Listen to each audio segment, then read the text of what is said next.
नमस्कार साथियों, आप सभी का स्ट्राइड साइंस क्लासेस में तहे दिल से स्वागत है। तो आज हम देखने वाले हैं क्लास 10th का फिजिक्स और चैप्टर नंबर आपका 1 है रिफ्लेक्शन एंड लाइट। और दोस्तों आज हमारा जो टॉपिक है बहुत ही मोस्ट इंपोर्टेंट वीवीआई टॉपिक है और ये 5 मार्क्स में पूछ जाते हैं और नहीं तो इससे ऑब्जेक्टिव सवाल जो है फार्मूला द्वारा पूछा जाता है। उस चीज का नाम है दर्पण सूत्र। क्या पढ़ने वाले हैं? दर्पण सूत्र। आप हेडिंग डालेंगे। अब दर्पण सूत्र आप पढ़ने से पहले आप क्या करेंगे? सबसे पहले आपको इसमें भी इमेज ड्रॉ करने पड़ेंगे। अब इसमें आप इमेज कोई भी बना सकते हैं, अवतल दर्पण का चाहे उत्तल दर्पण का। तो ये हमारा हो गया अवतल दर्पण। जब भी बाहर से कलई किया जाएगा तो ये होगा अवतल दर्पण। कौन सा होगा? अवतल दर्पण। और ये होगा आपका पोल, और पोल के जस्ट बाद होगी फोकस, और फोकस के जस्ट बाद होगा सेंटर। अब आपको क्या करना है कि कहीं पर वस्तु को रखना है।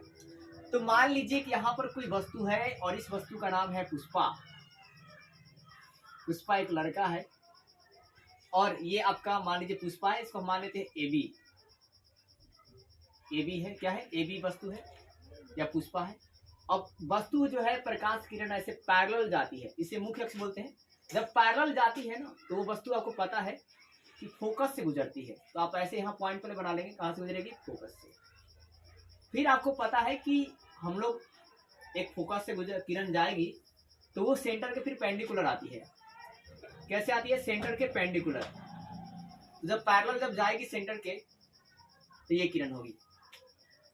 तो कैसे किरण गई? ऐसे दर्पण की दिशा में गई और ये फिर फोकस से गुजर गई। फिर ये फोकस जाएगी तो पहले दर्पण के क्या पैरेलल आपका गुजर जाएगी। अब यहाँ पर किरणें मिल गई है तो यहीं पर क्या हो जाएगा? आपका वस्तु का प्रतिबिंब बन जाएगा। आप सी को थोड़ा साइड कर लीजिए और ये हो गया वस्तु का प्रतिबिंब।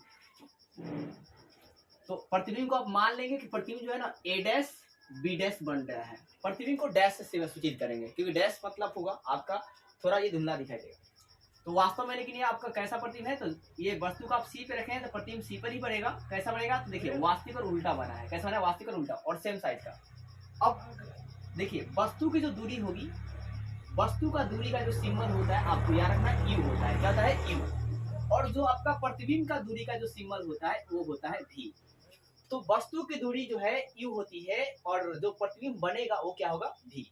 अब ये तो पिक्चर की बात हो गई। तो सबसे पहले आप पिक्चर को बनाएंगे और साथ ही एक आपको लैंग्वेज लिखनी है। क्या लिखनी है? कि माना के चित्र में एक अवतल दर्पण है जिसमें ए बी एक वस्तु रखा गया है जिसका प्रतिबिंब ए डैश बी डैश बनता है और वस्तु की दूरी यू है तथा फोकस प्रतिबिंब की दूरी भी है और फोकस दूरी एफ है। यहाँ से यहाँ का जो डिस्टेंस होगा आप ध्यान दीजिए, यहाँ से लेकर यहाँ तक का वो फोकस दूरी होगा और वो क्या होगा? आपका एफ होगा। फोकस दूरी क्या होती है? एफ होती है। फिर से अब एक बार आप लैंग्वेज को समझिए। मैंने क्या बताया कि माना चित्र में देखिए एक अवतल दर्पण है जिसमें ए बी एक वस्तु है। ए बी एक वस्तु है और इस वस्तु का प्रतिबिंब क्या बनना है? हमने बताया ए डैश बी डैश बनता है।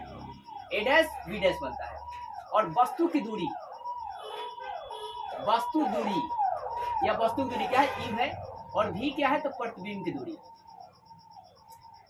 प्रतिबिंब की दूरी, प्रतिबिंब की दूरी क्या है? तो भी है।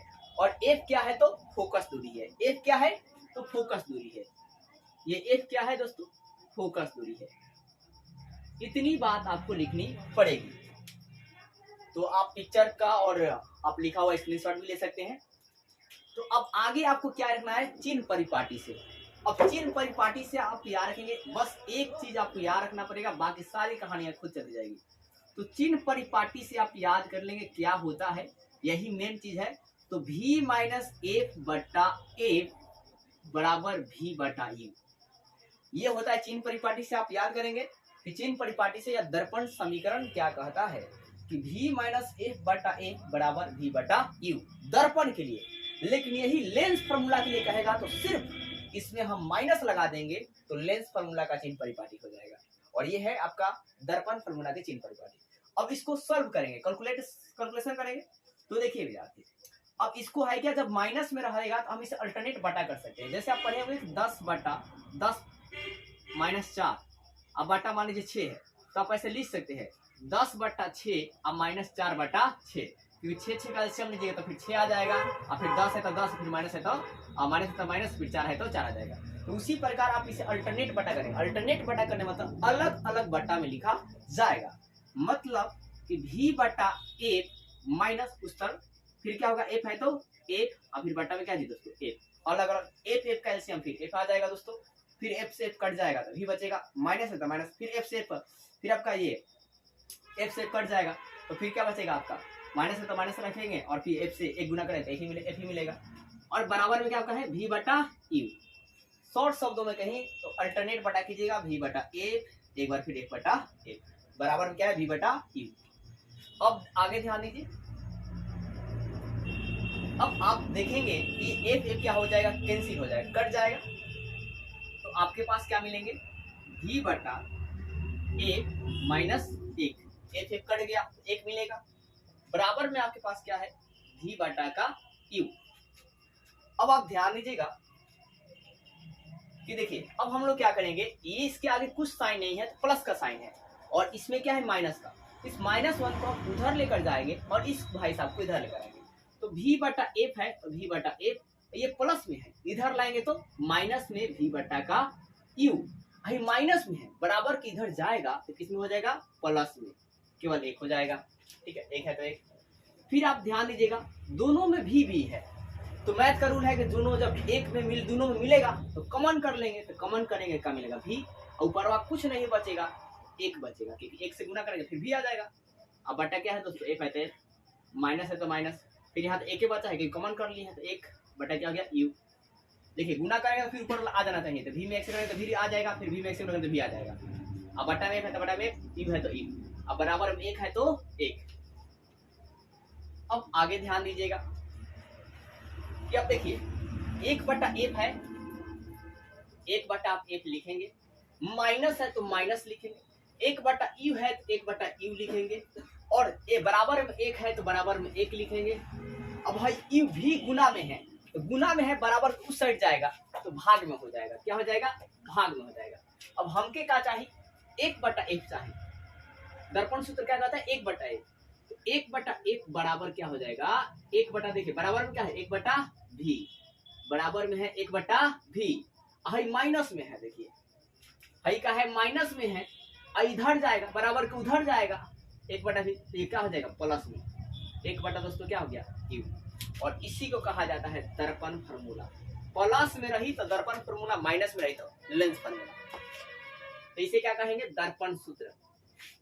अब यहाँ भी आपको एकदम पूरा 5 मार्क्स चाहिए, इतना कैलकुलेशन के बाद एक भाषा लिखेंगे, लैंग्वेज लिखेंगे, क्या लिखेंगे कि दर्पण की जो फोकस दूरी होती है वो प्रतिबिंब की दूरी और वस्तु की दूरी के विक्रम योगफल के बराबर होता है। क्या सुना आपने कि दर्पण की जो फोकस दूरी होती है वो प्रतिबिंब की दूरी और वस्तु की दूरी के विक्रम योगफल के बराबर होता है, मतलब भीम का जोड़ निकालते हैं, फोकस दूरी निकालने के लिए। तो अब आपसे सवाल में कैसे पूछेगा कि देखिए कभी भी दे देगा और यू देगा तो बोलेगा एफ निकालिए।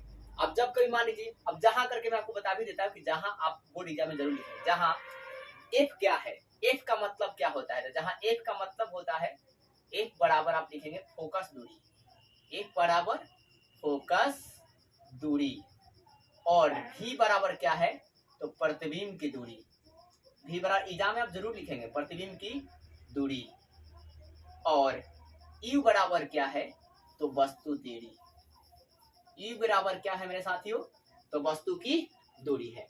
अब आप स्क्रीनशॉट आसानी से ले सकते हैं, और यकीन मानिए अगर आप इतना लेते हैं तो आपके 6 मार्क्स में आ जाएंगे। फिजिक्स में दोस्तों जो 5 मार्क्स से नहीं 6 मार्क्स के पूछे जाते हैं। वाले हैं आवर्धन, आवर्धन किसे कहते हैं, तो आप दोस्तों याद रखेंगे आवर्धन का आप फॉर्मूला से याद रखेंगे। आवर्धन बराबर क्या होता है तो प्रतिबिंब की ऊंचाई, प्रतिबिंब की ऊंचाई,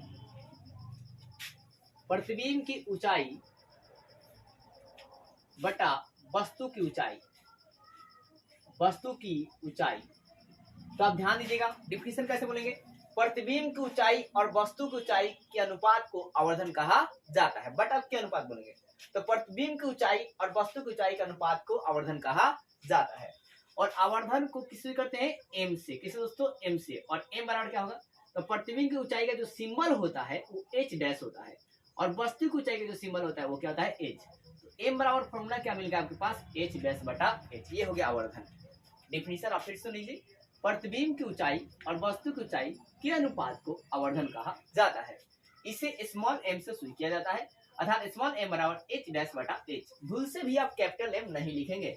अगर आप कैपिटल M लिखेंगे तो ये आवर्धन क्षमता हो जाएगी, आवर्धन नहीं, आवर्धन क्षमता हो जाएगा, जो कि लेंस में हम पढ़ाएंगे आपको आवर्धन क्षमता। फिर एक और इसका डिफिनीशन होता है, इसका एक फॉर्मूला एक और होता है, m बराबर माइनस v बटा u। तो अभी मैंने आपको बताया जस्ट कि v क्या है, तो प्रतिबिंब की दूरी है। v क्या है, प्रतिबिंब की दूरी, और u क्या है, तो वस्तु की दूरी, वस्तु की दूरी। तो आप ये भी यहां से भी डिफिनीशन लिख सकते हैं कि प्रतिबिंब की दूरी और वस्तु की दूरी के अनुपात को आवर्धन कहा जाता है, और इसे स्मॉल m से देता था स्मॉल m बराबर माइनस v बटा u। यानी कि आवर्धन का आप दो परिभाषा, दो फार्मूला ले सकते हैं, और दोनों फार्मूला से आपको जो सवाल जो है बनेगी। अब आप अलग से आप याद रखेंगे कि जब आवर्धन m का मान पॉजिटिव में होगा तो वो होगा उत्तल दर्पण। क्या होगा, उत्तल दर्पण मेरे साथियों। और जब आवर्धन m का मान नेगेटिव में होगा तो वो कौन सा दर्पण होगा, अवतल दर्पण। कौन सा दर्पण होगा, अवतल दर्पण। याद रखेंगे, ये दो चीज आप याद रखिएगा। एक और बात, उत्तल दर्पण से जब ये क्या होगा, कैसा प्रतिबिंब बनेगा, तो आप याद रखिएगा आभासी सीधा। इमेज कैसे बनेंगे, इमेज आभासी और सीधा बनेगा, ये आपको पहले ही बताया हूँ। आभासी सीधा के बदले में ही पॉजिटिव लिखा जाता है, आप ये भी लिंक कर सकते हैं। और इसका इमेज कैसा बनेगा, तो अवतल दर्पण से वास्तविक और उल्टा, वास्तविक और उल्टा। और वैसे भी मैंने आपको बताया कि जब भी शब्द में वास्तविक और उल्टा कहेगा तो वहां पर आपको सिंबल माइनस लेने हैं। क्या लेने हैं, माइनस लेने हैं। अगर आप माइनस नहीं लीजिएगा तो न्यूमेरिकल जो है आपका करेक्ट जो है नहीं होगा। तो हमारा कल का जो वीडियो होगा वो न्यूमेरिकल पर बेस होगा। जितने भी आपके इंपोर्टेंट न्यूमेरिकल होते हैं, दर्पण सूत्र पर, आवर्धन क्षमता निकालने के लिए, ठीक है, और वक्रता त्रिज्या भी निकालने के लिए, ये तीनों बातों पर हम न्यूमेरिकल का क्लास एक अलग से ही लगेंगे।